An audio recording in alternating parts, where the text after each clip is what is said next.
Magandang araw mga ka-Clover! Sa video na ito, pag-uusapan natin ang mga bagay na bawal ibigay o iregalo tuwing Pasko o birthday.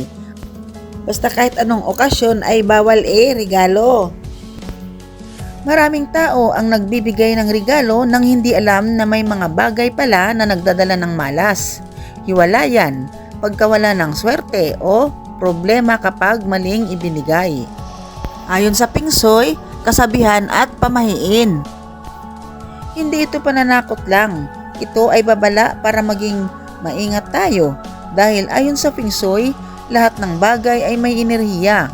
Kapag mali ang regalong ibinigay, maaaring ang malas ay hindi lang mapunta sa tumanggap kundi bumalik din sa nagbigay. Kung isa ka sa mga taong nagsasabing hindi naman ako naniniwala diyan, mas lalo mong panuorin hanggang dulo dahil kadalasan doon nagsisimula ang sunod-sunod na kamalasan sa pagwawalang bahala ng mga paalala. Para sa mga hindi naniniwala sa Feng Shui, ano nga ba ang Feng Shui? Ang Feng Shui ay sinaunang kaalaman tungkol sa daloy ng enerhiya o Chai sa ating paligid. Naniniwala ang Feng Shui na ang mga bagay na ginagamit, ibinibigay o tinatanggap natin ay may dalang positibo o negatibong enerhiya. Kaya sa pagbibigay ng regalo, hindi lang presyo o ganda ang tinitingnan, kundi ang kahulugan at simbolismo nito. Una ay ang relo. Ipinagbabawal iregalo. Ang relo ay isa sa pinakamalas na simbolo ng malas kapag ibinigay bilang regalo.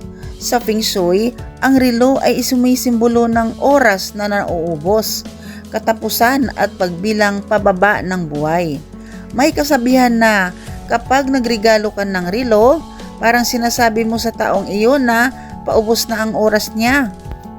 Maraming paniniwala na ang pagbibigay ng relo ay nagdadala ng hiwalayan sa magkasintahan, pagkasira ng relasyon, sakit o pagkawala at unti-unting paglamig ng samahan.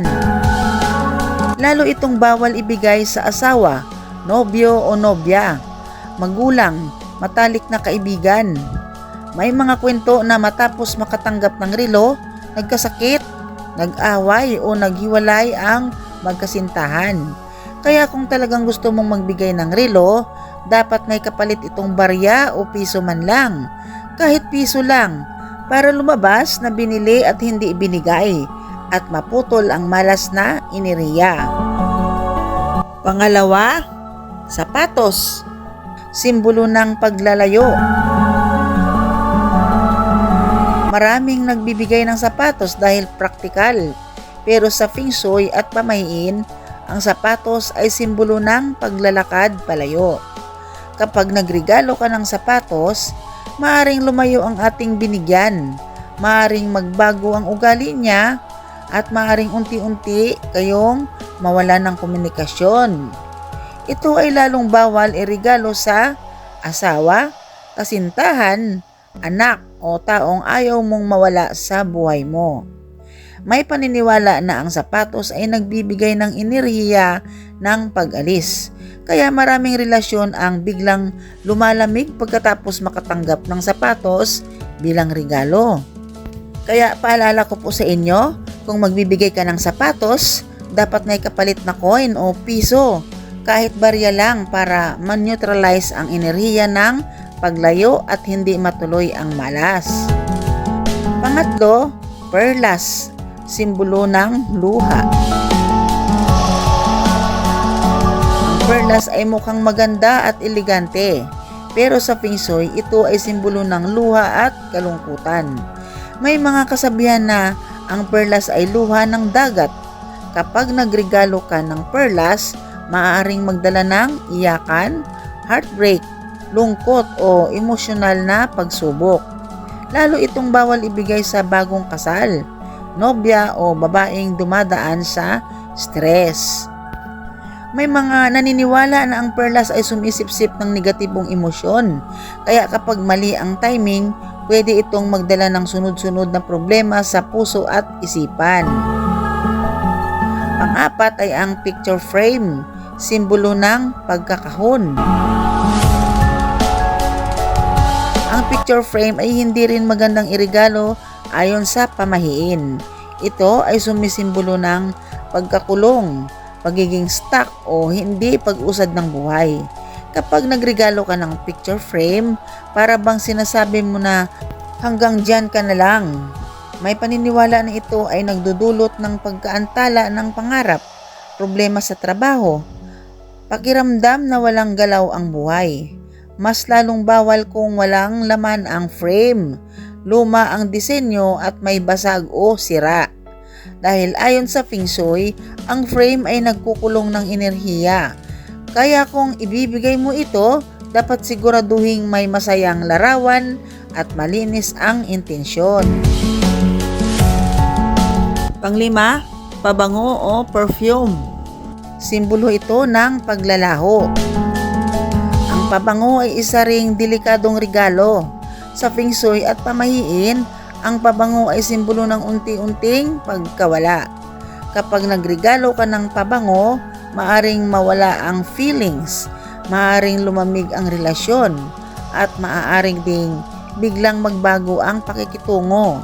Dahil ang amoy ng pabango ay naglalaho, pinaniniwalaan na ganoon din ang nangyayari sa relasyon o swerte. May mga nagsasabi na matapos makatanggap ng pabango, ay biglang nagkaroon ng third party. Nawala ng gana ang partner at naglaho ang dating closeness.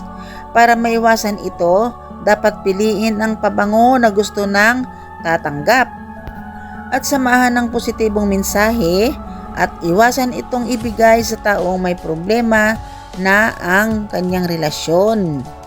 Kaya babala ko sa inyo at paalala, hindi lahat ng malas ay biglaan. Minsan ito ay paunti-unting tahimik at hindi mo mapapansin hanggang sa isang araw, sunod-sunod na ang problema. Maraming tao ang nagsasabing nagkataon lang, pero ayon sa Feng Shui, walang nagkataon. Kung paulit-ulit kang nakakaranas ng hiwalayan, problema sa pera, sakit, away sa pamilya, maaring magsimula ito sa isang regalong may maling enerhiya. Ang lahat ng paalalang ito ay hindi pananakot. Hindi ito ginawa para takutin ka, kundi bigyan ka ng mas magandang ideya at kaalaman tungkol sa mga bagay na maaring hindi mo alam, hindi mo natutunan, o hindi na ipaliwanag sa iyo noon. Minsan kasi ang mga problema ay nangyayari hindi dahil masama kang tao, kundi dahil may mga bagay tayong ginagawa o tinatanggap na may dalang negatibong enerhiya nang hindi natin namamalayan.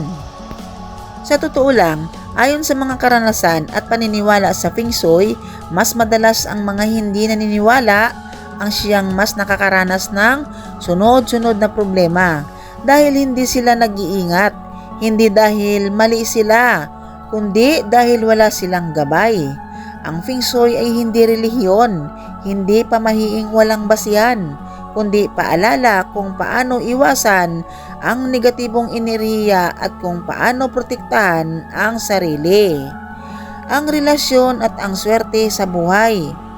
Kung ayaw mong maniwala, walang pilitan, pero tandaan, mas mabuti ang may alam kaysa sa walang kamalay-malay dahil ang kaalaman ay nagsisilbing panangga laban sa mga bagay na hindi natin nakikita pero ramdam natin ang epekto. Sa pagtatapos ng video na ito, tandaan, ang pagbibigay ng regalo ay hindi lang tungkol sa halaga, kundi sa enerhiyang kasama nito. Mas mabuting maging maingat kaysa magsisi sa huli. Kung hindi ka sigurado sa regalong ibibigay, piliin ang mga bagay na sumisimbolo ng kasaganaan, kalusugan at swerte.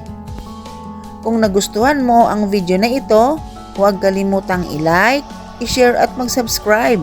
Tandaan, ang kaalaman ay proteksyon at ang babala ay hindi para manakot, kundi para umiwas sa malas. Maraming salamat at naway maging ligtas, masagana at puno ng positibong enerhiya ang inyong buhay sa taong 2026.